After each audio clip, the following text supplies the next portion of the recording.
Hi friends, இப்போ நம்ம செட்டிநாடு ஸ்பெஷலில் பார்க்க போகிறது பால் கொழுக்கட்டை எப்படி செய்கிறதுன்னு பார்க்கலாம். இதுக்கு தேவையான மெயின் இன்க்ரீடியன்ஸ் பச்சரிசி மாவு.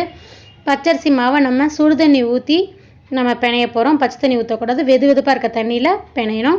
இந்த மாதிரி அந்த மாவை ரெடி பண்ணிவிட்டு சிலிண்டர்கள் ஷேப்பில் ஊட்டி எடுத்து வச்சுக்கணும். அப்படி கொஞ்சம் டைம் இல்லை அப்படின்னு நினைக்கிறவங்க முறுக்கு புளியர் கட்டையில் நீட்டாக ஸ்ட்ரைப்பாக இழுத்து விட்டுட்டு கத்தியை வச்சு கட் பண்ணிக்கலாம். இந்த மாதிரி ஈவனாக ஒரே ஷேப்பில் இருக்க மாதிரி பார்த்துக்கணும். போடும்போது செப்பரேட்டாக போடுங்க, ஸ்டிக்கியாக இருக்கக்கூடாது. நம்ம எந்த கப்பில் பச்சரிசி மாவு மெஷர் பண்ணுறோமோ அதே கப்பில் வெல்லத்தை எடுத்துக்கலாம். வெல்லம் நமக்கு கரைஞ்சால் மட்டும் போதும், பாகு கன்சிஸ்டன்சிக்கு தேவையில்லை. வெல்லம் நல்லா கரையை விட்டு வடிகட்டி தனியாக இந்த மாதிரி எடுத்து வச்சுக்கலாம். இன்னொரு குக்கரில் பாசிப்பருப்பு கொஞ்சமாக 3/4 பாசிப்பருப்பு எடுத்து ஒரு விசில் வச்சு ப்ரெஷர் எடுத்துக்கலாம். ஒத்தையாக இருக்கணும். நமக்கு பாசிப்பருப்பு நல்லா வெந்திருக்கக்கூடாது, இந்த கன்சிஸ்டன்சியில் இருக்கணும். இப்போ நம்ம எடுத்து வச்ச வெள்ளைப்பாகில் இந்த பாசிப்பருப்பை ஆட் பண்ணிடலாம். உருட்டி வச்சுருக்க கொழுக்கட்டையை அஞ்சாறாக அதில் போடணும். எப்படி ஒத்தையாக இருக்குது பாருங்கள். இப்போ நம்ம போடும்போது இந்த மாதிரி இருக்கணும். ஸ்டிக்கியாக இருந்தால் ஒன்று கிளம்ஸியாக ஒட்டிக்கும்.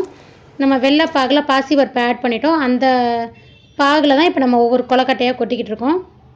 கொஞ்சம் கொழுக்கட்டையை போட்டு கொஞ்சம் இந்த மாதிரி கொதி வர டைமில் அடுத்த கொழுக்கட்டை, அப்புறம் அடுத்த கொழுக்கட்டை, இந்த மாதிரி கொஞ்சமாக அஞ்சாறாக வித்தின் செகண்டில் நம்ம ஆட் பண்ணிடணும். மொத்தமாக போட்டோன்னா கிளம்ஸியாக ஸ்டிக்கி ஆகிடும். இப்போ பாசிப்பருப்பு கொழுக்கட்டை எல்லாம் அப்படி செப்பரேட்டாக நல்லா தெரியுது பாருங்கள். இந்த அளவுக்கு இருக்கணும். நமக்கு வெள்ளம் இமேஜ் ஆகிற அளவுக்கு தண்ணி ஊற்றினா போதும், தண்ணி மெஷர்மெண்ட் கிடையாது.